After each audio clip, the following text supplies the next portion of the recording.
चलिए तो अब हम अपना revaluation of assets and liabilities का एक लॉन्ग क्वेश्चन करेंगे।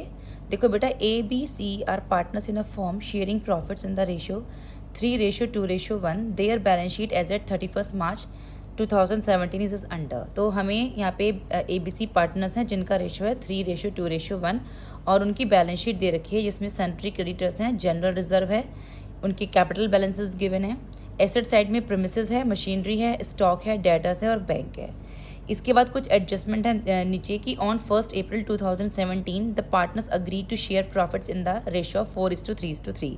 ये उनका न्यू रेशियो गिवन है। And make the following adjustment. क्या क्या एडजस्टमेंट्स की उन्होंने कि जो प्रीमिसेस थे वो अप्रिशिएटेड हो रहे हैं 10% और स्टॉक हो रहा है 10,000। Provision for doubtful debt is to be made on debtors 4%। जो PFPD है वो 4% है डेटर्स पे। सन्ड्री क्रेडिटर्स रिड्यूस्ड हो रहे हैं यानी लाइबिलिटी कम हो रही है 15,000 से। Machinery will be depreciated by 5%। Machinery का डेप्रिसिएशन हुआ है। Goodwill of the firm is valued at 48,000। और जो गुडविल है फर्म की, यानी कि ये जो गुडविल है ये कौन सी गुडविल है? सेल्फ जनरेटेड गुडविल, वो है 40,000। Prepare revaluation account, partners capital account and balance sheet. तो बेटा सबसे हमें बनाना है इसके लिए पहले revaluation account, partners capital account and balance sheet. तो सबसे पहले मैंने आपको बताया था कि सारे बैलेंसेस तो सबसे पहले हम अपने कैपिटल ब्रॉड डाउन करते हैं, फिर जो जनरल रिजर्व है वो डिस्ट्रीब्यूट करते हैं, जो गुडविल है वो डिस्ट्रीब्यूट करते हैं। तो पहले हम कैपिटल बैलेंस ब्रॉड डाउन करेंगे। देखो बेटा क्वेश्चन में कैपिटल हमें गिवन है 3 लाख, 1,50,000 एंड 1 लाख। तो ये पार्टनर्स कैपिटल अकाउंट में यहाँ पे आ जाएगी। By balance BD 3 lakh, 1,50,000 and 1 lakh. अब जनरल रिजर्व देखो हमें क्वेश्चन में जनरल रिजर्व दे रखा है 1,20,000 का। ये हम सारे पार्टनर्स को ओल्ड रेशियो में डिस्ट्रीब्यूट करेंगे। तो बाय जनरल रिजर्व 60,000, 40,000, 20,000। हमारा ओल्ड रेशियो था 3:2:1। इसके बाद इसमें कोई गुडविल है? नहीं, इसमें कोई भी गुडविल नहीं है। ठीक है बेटा, चलिए अब आते हैं अपनी एडजस्टमेंट पे। देखो ये कह रहा है कि premises will be appreciated by 10%। तो प्रीमिसेस थे हमारे 3 लाख, 3 लाख का 10% हम निकालेंगे। तो देखो प्रीमिसेस ये है 3 लाख, 3 लाख का 10% हमने निकाला 30,000। तो 30,000 से हमारे एसेट्स की वैल्यू बढ़ी है, तो ये हमारा प्रॉफिट हो गया। तो ये यहाँ पर आएगा रिवैल्यूएशन में बाय प्रीमिसेस 30,000। इसके बाद ये कह रहा है और स्टॉक अप्रिशिएट हुआ 10,000 से, तो इधर आ जाएगा रिवैल्यूएशन में बाय स्टॉक 10,000। इसके बाद ये कह रहा है कि a provision for doubtful debts is to be made on debtors 4%। यानी एक PFPD जो है वो बना है किस पर? डेटर्स पे 4% का। तो देखो इधर आओ, डेटर्स थे हमारे क्वेश्चन में, देखो डेटर्स है हमारे 2,50,000, इसका हम 4% निकालेंगे। तो ये रहा डेटर्स 2,50,000 इंटू 4/100 10,000। तो ये 10,000 का प्रोविजन फॉर डेट्स, ये कंपनी को नुकसान है। तो जब एसेट्स की वैल्यू कम होती है तो वो आती है हमारी रीवैल्यूएशन के 2 साइड में। तो ये रहा 2 PFBD 10,000।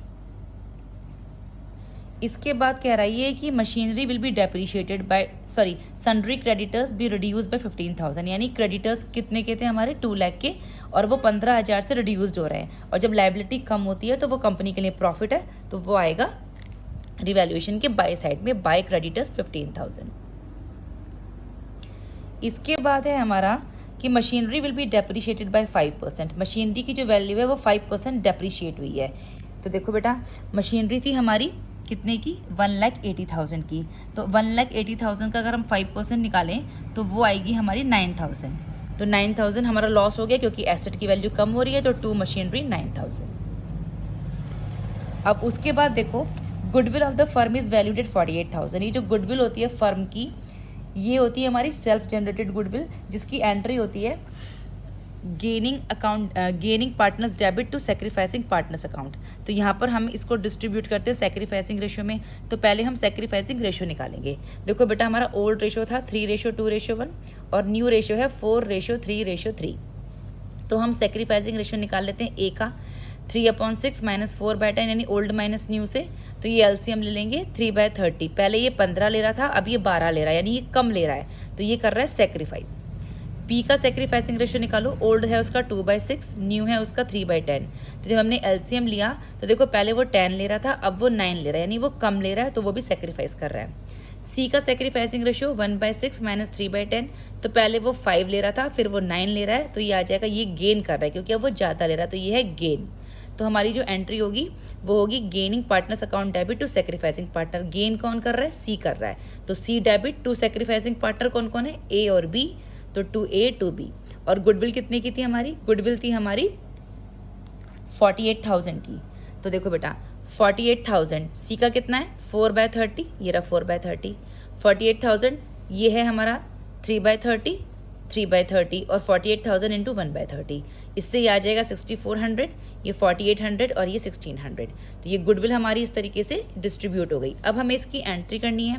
तो सीज के कैपिटल अकाउंट में आएगा 2A और 2B 4800 और 1600। देखो सीज के कैपिटल अकाउंट में आएगा 2A 2B 4800 और 1600, और A और B के अकाउंट में आएगा बाय सीज कैपिटल अकाउंट। देखो ये रहा बाय सीज कैपिटल अकाउंट 4800 और 1600।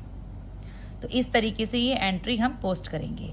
अब इसके अलावा क्वेश्चन में और कोई भी एडजस्टमेंट नहीं है। तो अब हम अपने क्लोज करते हैं सारे अकाउंट्स। देखो रीवैल्यूएशन अकाउंट में हमने इधर का टोटल किया, इधर का टोटल किया, तो इससे हमारा ये प्रॉफिट आ गया 36,000 का। ये डिस्ट्रीब्यूट करेंगे हम ओल्ड रेशियो में 18,000, 12,000, 6,000। अब ये प्रॉफिट हमारा पार्टनर्स कैपिटल अकाउंट में आ जाएगा by revaluation account 18,000, 12,000, 6,000। Partners capital account को जब हम क्लोज करेंगे तो उसके बाद हमारे बैलेंसेस निकलेंगे। To balance CD 38,000, 3,82,800, 2,36,000, 1,19,600। ये जो हमारा बैलेंस आएगा ये हम बैलेंस शीट में ट्रांसफर करेंगे कैपिटल्स में।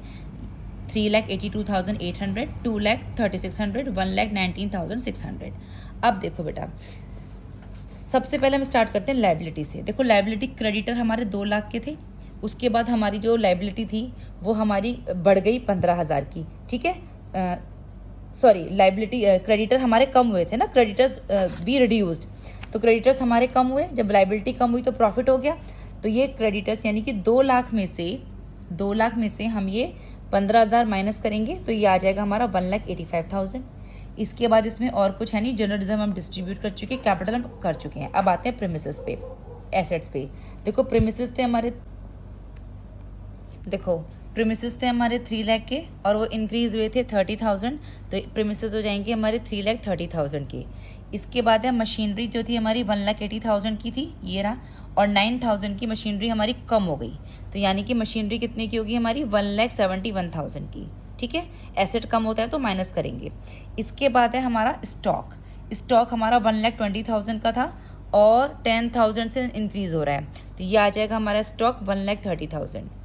इसके बाद है हमारे डेटर्स जो कि 2,50,000 से के थे और उस पर एक PFBD है 10,000 का, तो 2,50,000 माइनस 10,000 2,40,000। लास्ट में डेटर्स की हो गया, बैंक के ऊपर कोई एडजस्टमेंट था नहीं तो बैंक हमारा 20,000 एज इट इज आ जाएगा। अब हम बैलेंस शीट का टोटल कर लेते हैं जो कि आ जाएगा हमारा 8,91,000, 8,91,000।